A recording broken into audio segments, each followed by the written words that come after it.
The snow had been falling since 4 in the afternoon, and by 7, it had buried the city under 6 inches of silence. Inside Aurelius, the kind of restaurant where the lighting was dim enough to keep secrets and the menu had no prices, Emily Carter sat alone at table 9. She had requested that table specifically. It faced the window.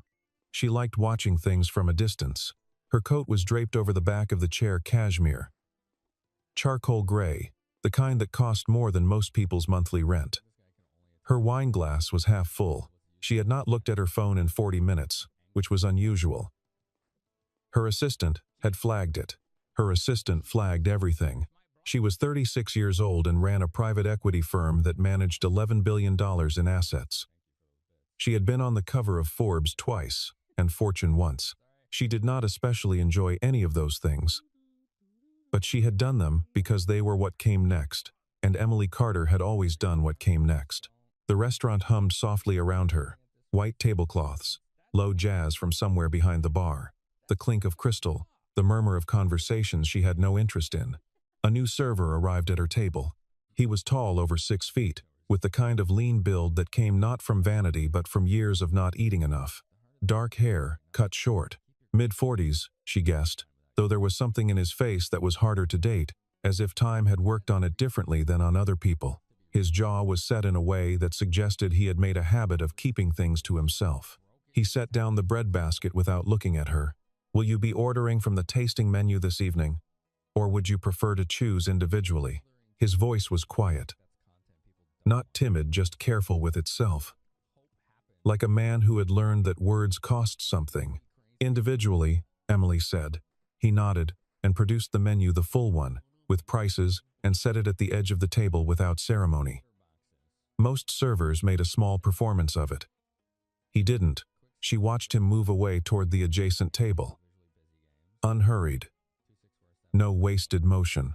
There was a precision to the way he worked that felt out of place, not the precision of someone trained in hospitality, but of someone trained in something else entirely. She picked up the menu and did not read it. She was watching his hands. He was pouring water at the next table when she saw it. A pale line, thin and curved, running from the base of his left thumb across the inside of his wrist and disappearing beneath his cuff. Old scar tissue, silvered with age. The kind of scar that came from something more serious than a kitchen accident. Emily Carter set the menu down. Her heart did something strange, not racing, not lurching, just a single hard beat. As if it had been startled awake. She had seen that scar before. She had been 16 years old, trapped inside a crumpling car on a mountain highway. And that scar, or the wound that would become it, had been on the hand, reaching through the broken window to pull her free. She looked at him again. The set of his shoulders, the way he kept his left hand slightly angled. Not consciously, perhaps, but habitually, as if long ago he had gotten used to keeping that side of himself turned away from people. "It's not him," she told herself. "It was 20 years ago. You were a child. You barely saw his face." She picked up her wine glass. Her hand was perfectly steady. She was very good at that. Emily had built her career on pattern recognition, spotting what didn't fit, what had been smoothed over, what someone was trying not to say. She had a gift for it that her earliest mentor had called uncomfortable, and that she had quietly decided was her most valuable asset. She used it now. Over the next 40 minutes, while she ordered the halibut and ate it slowly and declined dessert, she watched Daniel Hayes. She'd read the name on his service tag when he leaned across the adjacent table with the same focused, unhurried attention she would have given a company she was considering acquiring. He was older than her initial estimate. Probably 44 or 45. His hands were careful. He used his right hand for almost everything, pouring, placing, gesturing in a way that wasn't natural but practiced, the kind of compensatory habit that a person stopped noticing they had developed until someone pointed it out. He never smiled unnecessarily. When other tables laughed at something, he gave a small nod and moved on.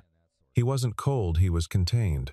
There was a table of 4 celebrating something near the back of the room, and when they became louder than the restaurant's atmosphere really allowed, Emily watched him move toward them, not to shush them, but to appear naturally with a fresh round of drinks, diffusing the energy simply by being present and calm. It worked. He knows how to manage a situation, she thought.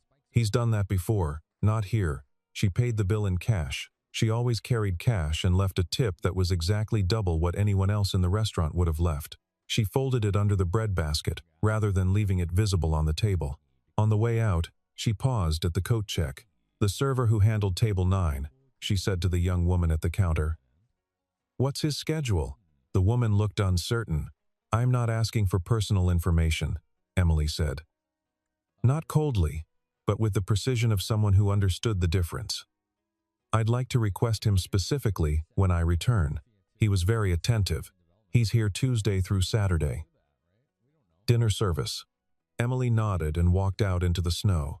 The city was quiet the way it only got when the snow was heavy enough to muffle sound. She stood on the sidewalk for a moment and tilted her head back and let a few flakes fall against her face.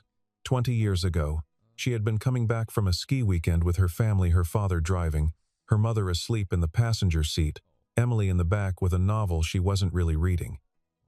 It was late January. The roads had iced over faster than the forecast suggested. Her father had lost control of the car on a curve, and they had gone through the guardrail. She remembered the cold, the smell of gasoline, her father unconscious against the airbag, her mother crying, the way the car was tilted at a wrong angle and she couldn't get the door open. And then a man had appeared at the broken rear window. He had spoken to her in a low, steady voice. "I've got you. Just hold on. I've got you," and had cut through her seatbelt and pulled her free into the snow, and then gone back for her mother, and then her father. She had sat in the snow watching him work, and she had not been afraid, not because the situation wasn't terrifying, but because he moved as if he already knew exactly how it would end. By the time the paramedics arrived, he was gone. She had given a statement. The police had taken it. The report had listed the rescuer as unknown male, approximate age 25, 30, dark hair. There had been blood on the snow where he had been standing. Her father's attorney had tried to locate him to offer compensation. Nothing had come of it. She had thought about him, intermittently, for 20 years. She hailed a cab and got in and sat back against the seat and watched the city move past the fogged window. It could be a coincidence, she thought. Men have scars. She did not believe in coincidences. The apartment was on Kenmore Avenue, 3rd floor of a building that was clean but tired, the kind of place where the radiator knocked at night and the super fixed things eventually. The hallway smelled of someone's cooking something with garlic and onion, and there was a child's drawing taped to the door of Unit 3C, a yellow house, 2 figures, one taller than the other. Daniel Hayes unlocked the door at 11:47 p.m. and stood in the entry for a moment, letting his eyes adjust to the dark. He took off his coat and hung it on the hook by the door, untied his shoes and set them neatly on the mat. The small rituals of a man who lived alone with a child and had learned that order was the cheapest form of control. The apartment was narrow, but he had done things with it. Bookshelves on every wall, real books, not decorative ones. A second-hand couch with a blanket folded over one arm. On the kitchen counter, a coffee maker and a small cactus that had survived 3 years without much effort on anyone's part. On the table, a sheet of construction paper with the words, "Welcome home, Dad," written in blue crayon, slightly crooked. He touched the edge of it with 2 fingers, then went to check on Lily. She was asleep with her hair fanned out across the pillow and one arm hanging off the edge of the bed, as she always was. He lifted the arm and tucked it back under the blanket. She stirred but didn't wake. 8 years old. Every morning she woke up ready to argue about something, and every night she fell asleep mid-sentence if you let her. She was the most specific person he had ever known. He went to the kitchen and filled a glass of water and drank it standing at the sink, looking out the window at the snow still coming down. Thinner now but steady. His shift had run late. The restaurant was short-staffed in the winter. The manager, Greg, had asked twice this week if Daniel could take additional shifts, and Daniel had said yes both times, because extra shifts meant extra money, and extra money meant Lily could stay in her after-school program through February. He set the glass down and rubbed the base of his left thumb with his right hand, an old habit, mostly unconscious, like touching a place where something had healed wrong. He had noticed the woman at table 9. He noticed everyone at his tables. It was the job. but he had noticed her the way you noticed a particular quality of light, not because it was intrusive, but because it was different. She watched things carefully. Watched him carefully. And when their eyes had met briefly while he was refilling the water glass, there had been something in her expression that was not curiosity exactly, more like recognition. He had seen that look before, twice. Both times he had handled it the same way he handled everything he didn't want to deal with. He went quiet, and kept moving, and waited for it to pass. He was good at waiting for things to pass. He went to bed at 12:15 and lay in the dark for a while, listening to the building settle around him, and thought about nothing in particular, and eventually slept. Emily's assistant, Margot, was 28 years old, and had a graduate degree in information science, and the rare ability to find things that weren't meant to be found without making a moral issue of it. By Wednesday morning she had emailed Emily a file. Emily read it at her desk, door closed, while her coffee went cold. Daniel Joseph Hayes, D.O.B., the 3rd of March, 1981. Enlisted U.S. Army, age 19, served 2 tours. Honorable discharge. 2007.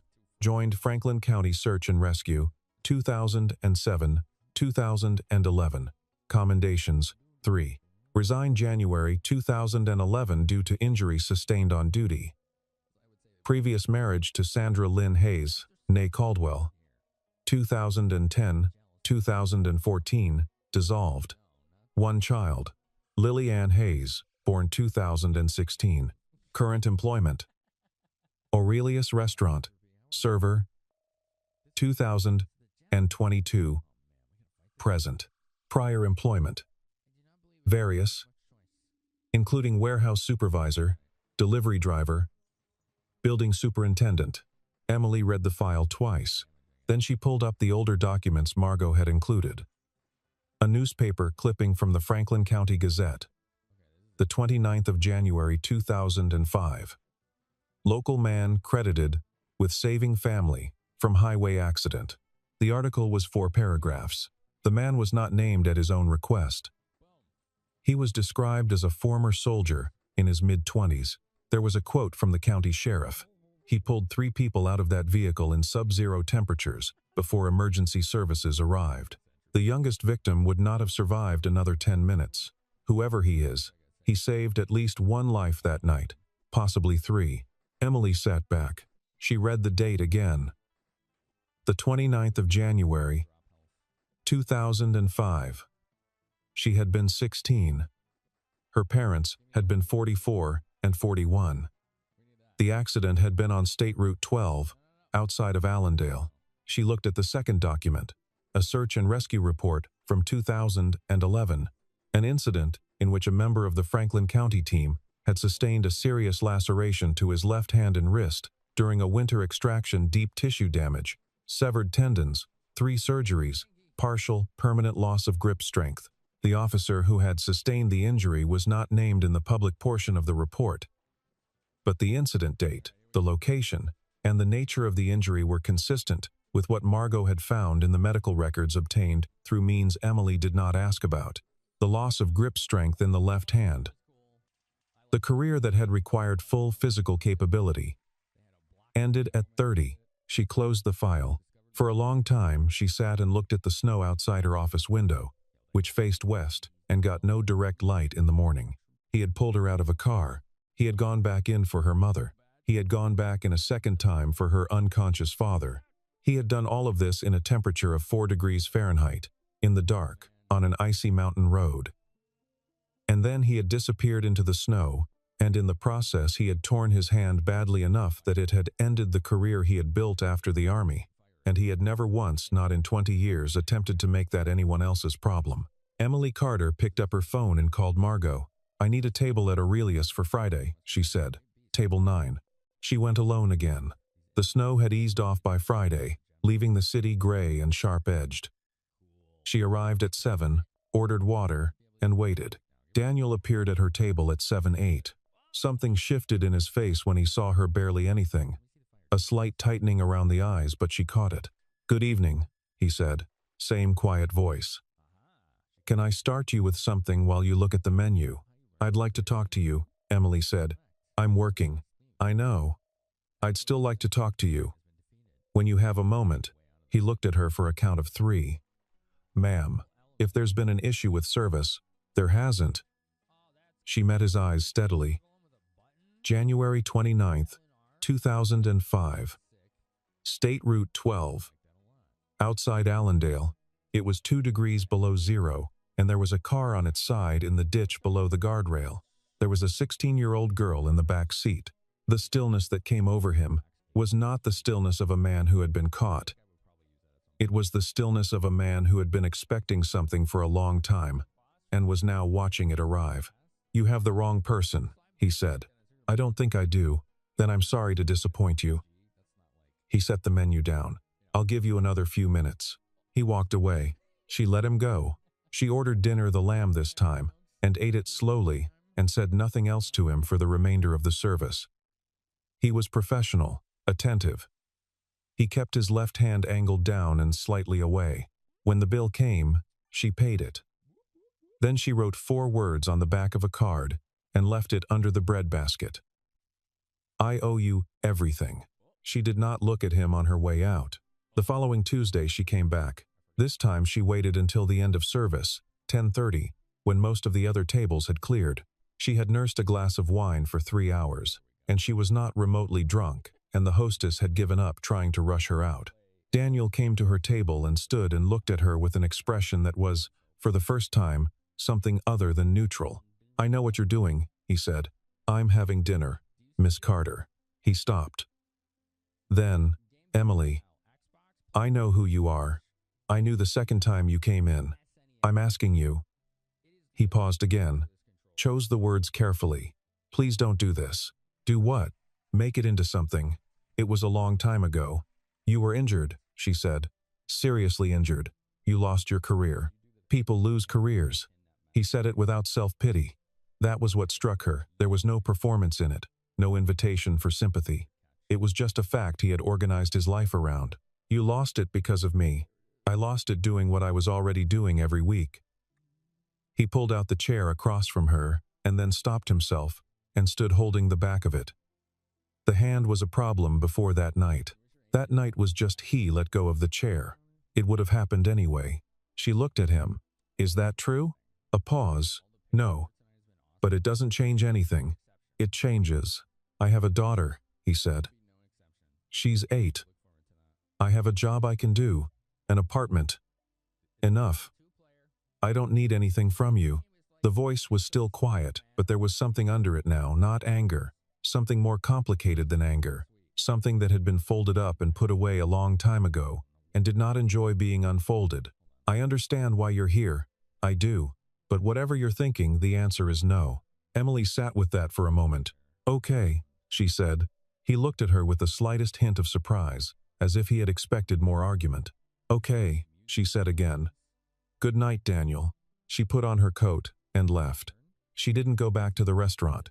She told herself it was respect. She told herself she was honoring what he had asked for. That lasted 11 days. On the 12th day, Margot forwarded her a new piece of information unprompted. Because Margot had a gift for knowing when Emily needed to know something she hadn't asked for. It was a public record, an eviction filing from 2022 withdrawn before completion, but filed.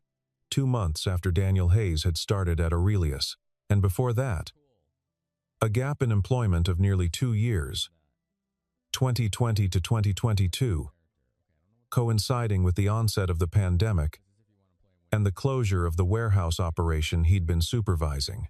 She did the math. He had been working 2 jobs before the restaurant. She had seen reference to that in Margot's initial report. A warehouse supervisor during the day and part-time security work at night. The warehouse had closed permanently in the spring of 2020. The security company had downsized. By mid-2021, with a 5-year-old daughter and a city in lockdown, he had burned through whatever savings he had, filed for a payment plan with the city for back rent, and started over. She thought about what it took to do that quietly, without asking anyone for anything. She thought about him at 24, on that highway, in the dark, going back into a car that smelled of gasoline not once but twice. for people he did not know. She thought about what she had been doing at 30, when he was in surgery for the third time on his left hand. She had been closing her Series B. She had been having champagne in a conference room with people she barely liked. She had not thought about him that day. She thought about him periodically, distantly, the way you thought about something that had happened to you before you became who you were, an event from another life. He had been carrying the consequences of it every day since. She called Margot. "Lily Hayes," she said. "She's at Kenmore Elementary. What's the waitlist situation at Whitfield Academy for next fall?" Margot was quiet for a moment. For scholarship enrollment, the application deadline was 3 weeks ago. "I know when the deadline was," Emily said. "What's the waitlist situation?" Another pause. "I'll look into it and find out who Daniel Hayes's landlord is." "Emily, he said no to me directly. He didn't say anything about his daughter's school." Margot sighed. It was a very specific sigh, the one she reserved for situations where she disapproved, but was going to do the thing anyway. "I'll have it by tomorrow." Emily stood at her window and looked at the city. She wasn't doing this to feel better about herself. That was important to be clear about, at least internally. She wasn't doing this to balance a ledger. She was doing this because she had looked at his daughter's drawing taped to the door. She had seen it when she'd asked a favor of a colleague who lived in that building. Quite casually, for a completely unrelated reason. And she had thought, this child deserves more than subsistence, and the man providing it deserves to not be doing it alone. That was all. She was very good at telling herself things. It started, as these things do, with small things that could be explained away. The landlord contacted Daniel in late February to inform him that the building had been purchased by a new investment group, and that, as part of the acquisition, all existing lease agreements would be honored, at current rates, locked in for 3 years. Daniel thanked him and hung up and stood in the kitchen for a while. In March, he received a letter from Whitfield Academy, informing him that Lily Hayes had been selected for their merit-based scholarship program, beginning in September, covering full tuition and materials. The letter cited an anonymous nomination from a community member. He read the letter twice, then he folded it and put it in the kitchen drawer, where he kept important documents, and went and sat on the couch, and did not move for 15 minutes. Lily found him there when she got home from school. "Baba, what's wrong?" "Nothing," he said. "Come here." She climbed up next to him and leaned against his side and showed him a drawing she'd made. "A wolf," she said, though it looked more like a rectangle with legs. He said it was a very good wolf. "Is something good happening?" she asked. "Maybe. Is it because of the pretty lady?" He looked down at her. "What pretty lady?" Lily shrugged with the elaborate casualness of an 8-year-old who knew she had said something interesting. "Mrs. Harmon said someone asked about my class. A lady with dark hair. She said she was thinking about enrolling her niece." Daniel was quiet for a moment. "Did she?" he said. He called in sick the next day, first time in 14 months, and drove to the address listed for Carter Capital Group on the publicly available business registration. He sat in the parking garage for 20 minutes, and then got out and went inside and asked to see Emily Carter. The receptionist gave him a look that suggested this was not typically how things worked. "Tell her Daniel Hayes is here," he said. 5 minutes later, he was in an elevator. Her office was on the 14th floor, and it was not what he'd expected. He had expected glass and steel and the aggressive minimalism of serious money. Instead, there were books everywhere, real books, stacked and annotated, and a large desk that faced away from the view, and 2 chairs by the window that looked actually sat in. Emily was standing when he walked in. She was in a gray suit, and her hair was pulled back, and her expression was entirely composed, which told him she had expected this. "You asked about my daughter's class," he said. "I asked about a school. I didn't mention your daughter. Don't do that." His voice was still quiet. But there was something in it now that had not been there in the restaurant, something harder, more direct. "I told you no." "I was clear. You were, and I respected that. You enrolled my daughter in a private school. She was nominated for a scholarship," Emily said carefully. "Based on her academic record, which is apparently quite strong." "Emily." He said her name for the first time. "Stop." She stopped. I understand what you're trying to do, he said. And I'm telling you for the second time that I don't want it. Not the school. Not the apartment. Not whatever comes next. He looked at her evenly. I know you think you owe me something, but you don't get to decide what that looks like for me and my daughter. She deserves a good education. I'll provide that. On a server's salary, yes, he said. On a server's salary. It'll take longer. It'll be harder. That's my problem to solve. He was not angry. That was the thing that made it so difficult. He was just certain. I'm not asking you to understand it. I'm asking you to stop. Emily held his gaze for a long moment. Lily's scholarship has already been processed, she said. Whitfield doesn't undo those. The landlord situation is done. The new owner bought the whole building. It has nothing specifically to do with you. She paused. But I hear you, and I'll stop. He looked at her. The restaurant job, he said. I'll take another section if you're going to keep coming in. I won't come in anymore. Thank you. He turned to go. Daniel. She said it quietly. He stopped, but didn't turn around. I'm not trying to make you into something you didn't ask to be. She paused. I know what that night cost you. I'm sorry it cost you anything. A long silence. He walked out without answering. That night, after Lily was asleep, he sat at the kitchen table with a cup of coffee he didn't drink and the folded Whitfield letter in front of him. He sat there for a long time. It happened on a Thursday in early April, when the snow had finally given way to a cold, wet rain that made the streets shine under the street lamps. Daniel's phone rang at 2:17 vormittags. It was the overnight nurse at Children's Memorial. Lily had been rushed in by ambulance. His neighbor, Mrs. Kowalski, had found her burning with fever and unresponsive at midnight when she'd gone to check on her after Daniel's second shift ran long. He was at the hospital in 12 minutes. Lily was in a room on the third floor, hooked to an IV, pale against the pillow, a monitor beeping steadily. The attending physician, a woman named Dr. Riordan, told him it was bacterial pneumonia, aggressive, fast-moving, but caught in time. In time meant within a window of hours. If Mrs. Kowalski had not gone to check, he sat down in the chair next to Lily's bed and held her hand. Her fingers were thin and warm from the fever, and she didn't wake up. The doctor had listed the treatment plan. It was a good plan. The antibiotics were IV and strong. Insurance would cover most of it. He had insurance through the restaurant, a fact he had arranged specifically so that it covered Lily. But there were several line items in the preliminary paperwork that were not covered. A specialist consultation, a particular diagnostic test Dr. Riordan wanted to run that was newer and not yet on the standard reimbursement list. He looked at the numbers. He had $840 in his checking account and 4 days until his next paycheck.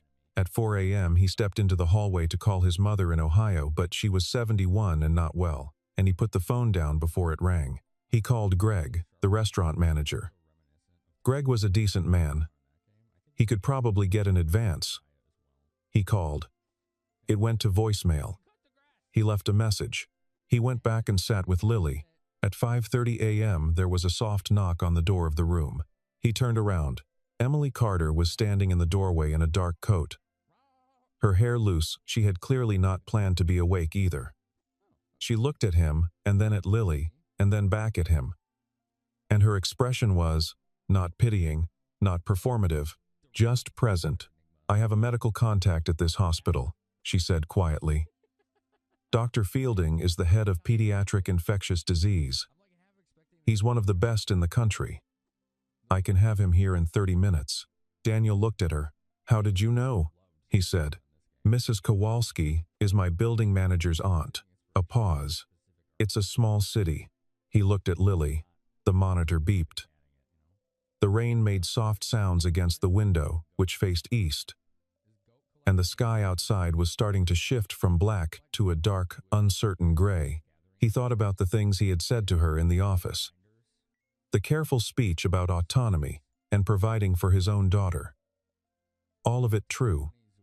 All of it still true. And Lily was 8 years old and burning with fever, and he had $840 in a checking account. Call him, he said. Dr. Fielding arrived at 6:10 a.m. He reviewed Lily's case with the thoroughness of a man who had seen thousands of them, and still approached each one as if it were the first. He adjusted the antibiotic protocol slightly and ordered the additional diagnostic. He spoke to Daniel for 15 minutes, not at him, to him, in plain language, looking him in the eye. When he left, the room was quieter. Emily was still there, sitting in the second chair, at enough distance to be unobtrusive. She had brought 2 coffees from somewhere, the hospital cafeteria, probably, and had set one near Daniel without comment. He picked it up. Outside the window, the sky had gone from dark gray to lighter gray. The rain had eased off. "She has your stubbornness," Emily said. He looked at Lily, who had slightly improved color and whose small hand was still in his. "That's not stubbornness," he said. "That's constitution." A brief, surprised sound from Emily, not quite a laugh, but close. "How long has it been since someone sat with you through something?" she asked. She wasn't being therapeutic. It was a genuine question. He thought about it honestly. "A while." She nodded once. No comment. Just acknowledgement. They sat with the soft beeping of the monitor and the gray light coming through the window, and neither of them said anything for 20 minutes. And that was the most honest conversation they had had. Lily was discharged on the 4th day. She came home in Emily's car, a practical sedan. Not the ostentatious choice Emily could have made, because Daniel's car had a busted heater and it was still 42 degrees outside, and this was so obviously logical that he couldn't argue against it without sounding irrational. Lily was pale and quiet from the antibiotics, but her eyes were bright. She sat in the back seat and looked out the window, and then looked at Emily in the rearview mirror and said, "Are you Daddy's friend?" Daniel said. "She's someone I know from work." Emily, simultaneously, "Yes." Lily considered this. "He doesn't have many friends," she informed Emily. "He says he does, but he doesn't." "Lily," Daniel said, "Mrs. Kowalski doesn't count, because she's basically family. And you work all the time." She addressed this last part to Emily, as if Emily were responsible for fixing it. "He needs more friends." "I'll see what I can do," Emily said. They got Lily settled on the couch with a blanket and a cup of soup and an animated film about a dog who could talk. And then Daniel and Emily stood in the kitchen on opposite sides of the counter, speaking quietly so as not to be heard. "Thank you," he said. It came out plainly. None of the complicated resistance that had characterized their previous conversations. "You don't have to." "I know I don't." He looked at her. "I'm saying it because it's true. Not because of anything else." She nodded. A pause. He poured water into the coffee maker and said, without looking at her, "The night of the accident." She went still. "I was on my way back from visiting my mother in Allendale," he said. "I heard the crash. There was nobody else on that road." He looked at the water filling the reservoir. "I was 23. I'd been out of the army 6 months. I was." He paused. "It was a bad winter. For other reasons, I wasn't doing well." He stopped. And then there was this sound, and I pulled over, and I went down to the car, and there was a girl in the back seat, and she was—" He stopped again. "She was very calm," he said, "given everything." Emily didn't say anything. "I thought about that a lot afterward," he said. "How calm she was." "I wasn't calm," Emily said. "I was terrified. I just didn't have a way to show it." He looked at her then, and something passed between them that was less about what had happened on that road 20 years ago, and more about what they were both doing right now, in this small apartment, in this quiet conversation. "When you showed up at the restaurant," he said, "the first time I knew. Not immediately, but by the end of the service, I knew." "Why did you pretend you didn't?" "Because I'd spent 20 years making it not matter." He said it without drama. If it didn't matter, then everything that came after didn't have to mean anything either. The hand, Sandra leaving, all of it. He poured 2 coffees, but it mattered. Of course it mattered. I wasn't ready to let someone come in and rearrange the story I'd made up about it." Emily took the coffee he slid toward her. Is that what I did? You showed up with 20 years of it on your face, he said, and I'd spent 20 years putting mine somewhere I couldn't see it. A beat. That's what made it hard. Not the offer of help. The film played in the living room. Lily's voice drifted through the doorway. She was talking to the dog on screen, offering it her opinion about something. She's going to be fine, Emily said. Dr. Fielding confirmed it. I know, and Whitfield is a good school. He looked at her. A long, measuring look. And then for the first time in all the weeks she had known him, he smiled. It was a small thing, barely there, contained in the corner of his mouth. But it was real. Don't push it, he said. I'm not pushing anything. She wrapped both hands around her coffee. I'm just present. If that's acceptable. He considered this. I suppose that's acceptable. In the living room, Lily said, loudly, Daddy, come watch this part. The dog is doing something. He looked toward the doorway. Then at Emily. Come watch this part, he said. The dog is doing something. She followed him into the living room. 5 months later, September came in warm and gold-edged, the kind of September that made you forget the city had ever been cold. The leaves on the trees along Kenmore Avenue were beginning to turn first at the edges, a slow burn of amber and rust.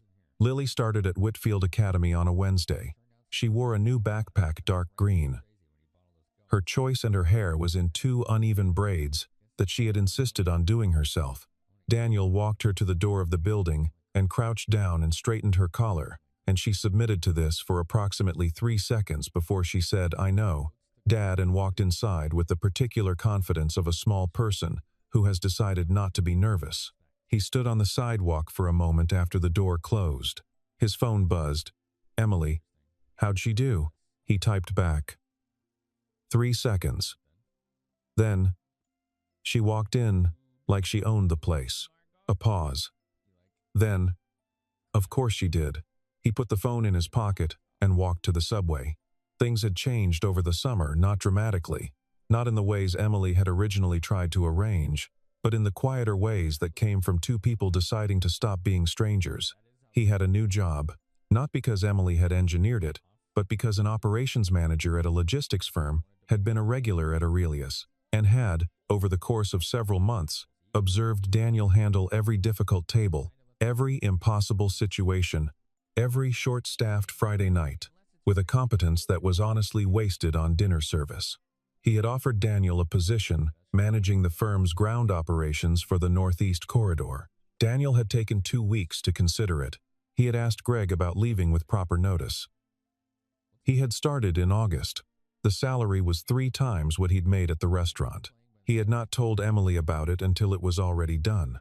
When he did, she had been quiet for a moment, and then she had said, You didn't need me for that. No, he said. I didn't. She had laughed, actually laughed, the real version, not the polite one, and he had thought, there it is, because he had been waiting months to hear what that sounded like. They had dinner sometimes. Not always, they were both busy. They both had things that required attention, but sometimes. Lily had started calling her Emily. Then M. Then occasionally the M, which was some kind of 8-year-old linguistic evolution that Daniel did not fully understand, but had stopped trying to. On a Saturday in late September, they were at a park near the River Lily, running somewhere ahead of them, visible by the green backpack she had insisted on wearing even off-school days, because she liked it, and Emily said, looking at the water, Do you ever think about what would have happened if you'd taken a different road that night? He walked next to her. Their shoulders were close but not touching. He had been aware of the distance between them for months, not uncomfortably, not as something urgent, just as a thing that existed and was slowly changing without anyone making a speech about it. I think about it sometimes, he said. Less than I used to. Less than you used to because the things that came from that road. He looked ahead at Lily, who had found a large stick and was dragging it along the path. Most of them are here. Emily was quiet for a moment. That's a generous way to look at it, she said. Given what the road also took, people don't get to know which version of their life is the real one, he said. So I try not to do that, Math. She nodded slowly. Lily had stopped ahead of them, and turned around with the stick held horizontally, examining it with the focus of a scientist who has discovered something of immense significance. "Baba," she called. "This is the biggest stick I have ever seen in my life." "It's very impressive," he said. "Can we keep it? Because where would we put it?" "In the living room," she said. As if this were obvious, Emily said quietly, so only he heard. "She's not wrong that it would fit." He glanced at her. She was looking at Lily, but the corner of her mouth was doing the thing it did when she was trying not to smile. "Don't encourage the stick," he said. "I'm not encouraging anything," she said. "I'm just present." He heard the echo of her words from months ago, present, if that's acceptable, and let them sit.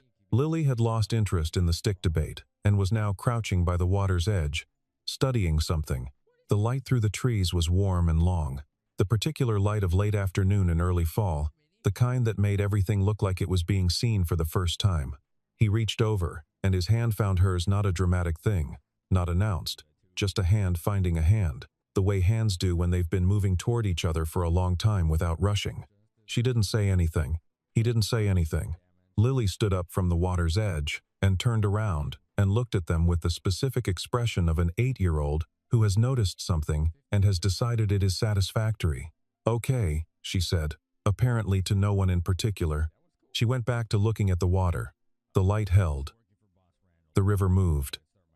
Somewhere behind them, the city kept doing what cities do. All that noise and motion and forward pressure.